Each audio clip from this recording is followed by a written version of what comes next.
যে ইনভাইট ছিলাম, আমি এসেছি, এসে তো দেখে খুব মানে দারুণ মনে হচ্ছে এখন আর কি। তো 7 বছর মানে কমপ্লিট করলো ডিএনএন বাংলা। আমি শুভেচ্ছা জানাবো। এই 7 বছর যেন 70-700 বছর এরকম চলতে থাকে। ডিএনএন বাংলা ব্র্যান্ড মানুষের যেন মনে প্রভাব বিস্তার করে, এই বলতে চাই। খুব ভালো লাগছে। অনেক অনেক শুভেচ্ছা। ধন্যবাদ ডিএনএন বাংলাকে যে আগামী দিনে আরো পথ অতিক্রম করুক, প্রত্যেকটি খবরকে আপডেট দিক। যেমন আমরা কথায় বলি যে সবার মনে সবার ফোনে পুরো বিশ্বময় পৌঁছে যাক।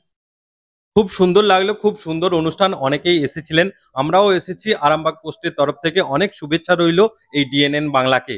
আমার শুভেচ্ছা হচ্ছে, যেমন হুগলি জেলাতে 1 নম্বর সিলভার প্রথমেই পেয়েছিল এই ডিএনএন বাংলা, আগামী দিনে 500,000 খুব তাড়াতাড়ি ইউটিউবে আসছে, তার আগাম শুভেচ্ছা রইল। এবং আগামী দিন আমরা 1 মিলিয়নেও দেখতে পাবো। এবং সকলেই সঙ্গে থাকুন এই ডিএনএন বাংলাকে, যেভাবে এইচবি নিজের নির্ভীকতার সঙ্গে কাজ করে চলেছে, অনেক শুভেচ্ছা রইল।